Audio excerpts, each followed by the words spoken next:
Ladies and gentlemen, welcome back to the channel and welcome back to the Black Ops 6 beta once again on my Father of 4 account. This was a very fun experiment I did back during the beta where we had no skill-based matchmaking essentially. It was a brand new account and I wanted to see how the other side lived, and it made for some really funny moments, really funny clips, and really interesting videos. It was pretty great, but unfortunately, the method I used to make this account is no longer an option because today, Microsoft got rid of our ability to subscribe to Xbox Game Pass for $1 for 14 days. Essentially, that demo is now gone, and this affects everybody, but particularly since I'm a Call of Duty focused channel, I want to point out that fans can no longer pay $1 to essentially demo Black Ops 6 anymore. Before today's change, I'm sure that plenty of you out there, skeptical fans, were considering buying the $1 2-week trial to Game Pass to download and play Black Ops 6, but now you can't do that. It's no longer a possibility just 10 days before Black Ops 6 is supposed to come out. Timing is really weird there, don't you think? Game Pass itself is also just more expensive than it used to be with what people are calling the Call of Duty tax. When they made it so Black Ops 6 was going to be on Game Pass, as well as other Call of Duty titles,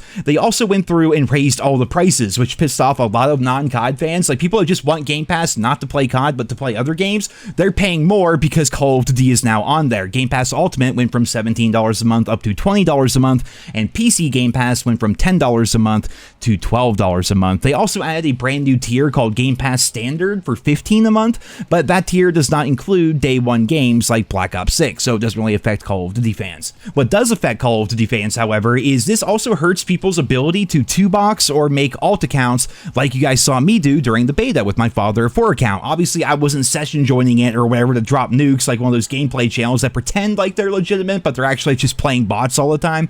Nothing like that. I wanted to make this account to mess around and just see what was happening in these lobbies. Like, I think I got like 30 total kills on the account, period. I wasn't there to get kills or drop nukes. I was there to people watch, essentially, and it was super simple to do that because all you had to do was make a brand new email account and then use that to make a new Activision ID and then spend $1 for a 2-week trial of Game Pass and then link the accounts and you're ready to go. You have a brand new Activision ID with no skill-based matchmaking on it whatsoever. All you have to do is go in there and die a bunch of times, your stats get worse, and you get further and further down the skill-based matchmaking bracket. It was very simple to do, but now that can't be done anymore. And the idea of 2-boxing anyway has always been so weird to me. Like, the people who supposedly hate skill-based matchmaking the most are circumventing the system by purchasing the game twice, paying for a whole other copy of the game to load up on a different platform just for them to session join.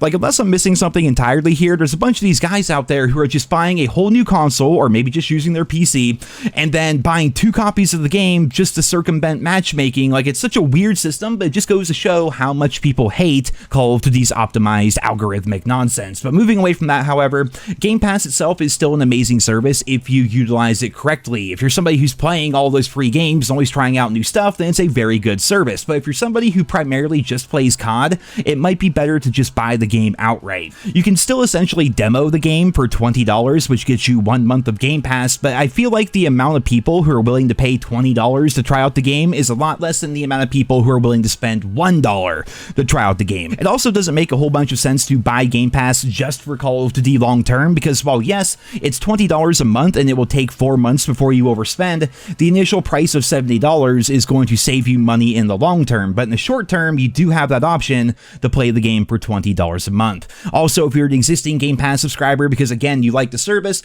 you essentially get Black Ops 6 for free, so hey, there's that, I suppose. But either way, they made this change today, so I wanted to let you guys know about it with this quick little video and let everybody know what is going on. But for right now, that's it for this video here today. I hope you guys all enjoyed it. Leave your thoughts and feedback on this change down there in the comments. Thank you all so much for listening, and I hope you guys all have a wonderful day.